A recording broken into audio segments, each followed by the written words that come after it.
Pasteur Alex Iranata d'Indonésie, serviteurs de Dieu qui n'ont pas d'huile. Une centaine de personnes ont fait la queue pour acheter du pétrole, mais seulement 5 personnes ont réussi à l'obtenir. C'est le témoignage du pasteur Alex Iranata, tiré du livre « Un voyage au paradis et en enfer », recueil de témoignages. Ce livre est écrit en langue indonésienne. Dieu a permis au pasteur Alex Iranata de vivre encore quelques années pour prêcher cela partout. Après cela, il fut rappelé chez lui dans ses bras. J'ai eu une vision alors que j'étais conscient, les yeux ouverts, alors que j'étais dans la salle de soins intensifs de l'hôpital national de Singapour. Il était 8 heures du soir. J'ai vu ce qui ressemblait à un film diffusé sur les rideaux d'une fenêtre de l'hôpital. Dans cette vision, j'ai été très surpris de voir l'enfer. Beaucoup de serviteurs de Dieu qui avaient servi avant moi brûlés sur les bûchers. C'est ce qui m'a vraiment surpris. Je ne pouvais pas supporter de voir la scène. J'ai vu des membres d'église actifs décédés et des collecteurs de fonds pour l'œuvre de Dieu dans l'enfer brûlant, bien qu'ils prêchaient la parole et organisaient des réunions de réveil partout. Il ne m'est jamais venu à l'esprit qu'ils n'entreraient pas dans le royaume des cieux. Quand j'ai vu cela, j'ai dit à Dieu que je ne voulais pas entrer dans cet endroit. Dieu a dit, « Pourquoi cela profite-t-il à un homme s'il gagne le monde entier mais perd son âme ?» Ensuite, j'ai vu une centaine de personnes faire la queue pour acheter du pétrole, mais seulement 5 personnes ont obtenu du pétrole et elles seules pouvaient éclairer leur maison.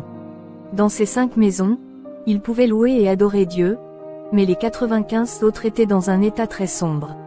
Il n'y avait que des pleurs, des gémissements et des gémissements.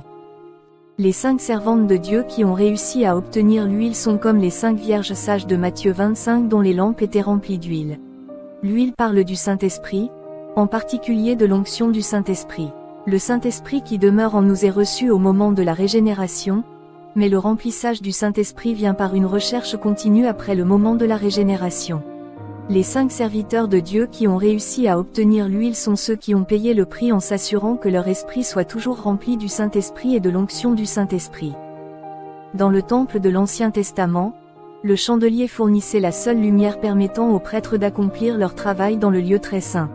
C'est le type et l'ombre des prêtres du Nouveau Testament ou des serviteurs de Dieu qui travaillent et servent uniquement par la lumière du Saint-Esprit. Comme le chandelier est le type des 7 esprits de Dieu, les serviteurs de Dieu qui ont de l'huile couleront dans les 7 esprits de Dieu dans leur ministère et ainsi l'Église sous leur garde pastorale sera lumineux. De plus, le chandelier éclairait la table des pains de proposition, qui est le type et l'ombre de la parole de Dieu. Ainsi, les prêtres et les serviteurs de Dieu du Nouveau Testament devraient lire, méditer, enseigner et prêcher la parole par le Saint-Esprit. Ils prêcheront l'esprit de la parole qui donne la vie et non la lettre de la parole qui tue. 2 Corinthiens 3/6 qui a aussi fait de nous des ministres capables du Nouveau Testament, non pas de la lettre, mais de l'esprit, car la lettre tue, mais l'esprit vivifie. Les 95 autres serviteurs de Dieu qui n'ont pas reçu l'huile sont comme les vierges folles qui n'avaient pas assez d'huile du Saint-Esprit dans leur esprit. Ils n'ont pas payé le prix pour obtenir le pétrole en recherchant continuellement le Seigneur. Ainsi, leurs ministères dans les églises ne se font pas par l'onction du Saint-Esprit mais par leur chair et par leur esprit naturel. Ils n'ont pas la lumière du Saint-Esprit mais ils enseignent des connaissances obscures selon leurs propres esprits obscurs puisqu'ils ne connaissent pas Dieu.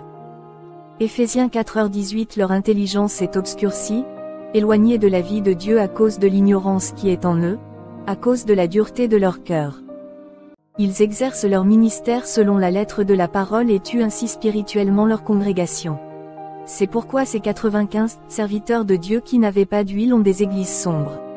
Finalement, les membres de leur église sont spirituellement affamés, empoisonnés spirituellement et meurent spirituellement. Comme ces 95 serviteurs de Dieu sont responsables de la perte du salut des membres de leur église, ces serviteurs de Dieu perdent également leur salut.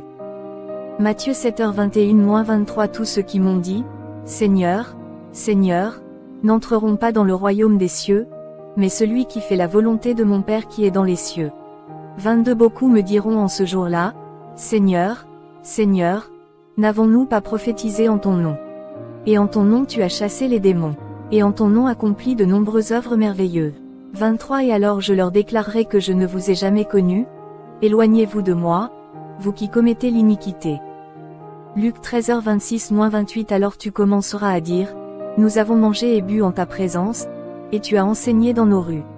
27 Mais s'il dira, je vous le dis, je ne vous connais pas d'où vous êtes, éloignez-vous de moi, vous tous, ouvriers d'iniquité. 28 Il y aura des pleurs et des grincements de dents lorsque vous verrez Abraham, Isaac, Jacob et tous les prophètes dans le royaume de Dieu, et que vous serez vous-même chassés.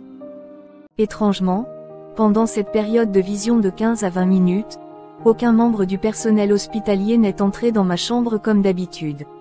Je sentais aussi que Dieu était à mes côtés. Dieu me parlait et me rappelait ses paroles.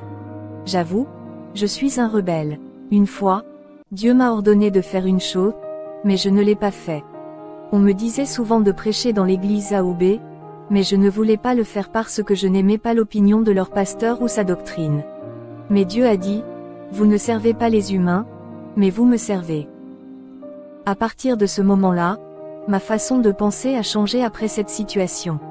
Cette vision m'a fait ressentir de la compassion pour les serviteurs de Dieu qui pourraient être acceptés ou rejetés plus tard dans le royaume de Dieu.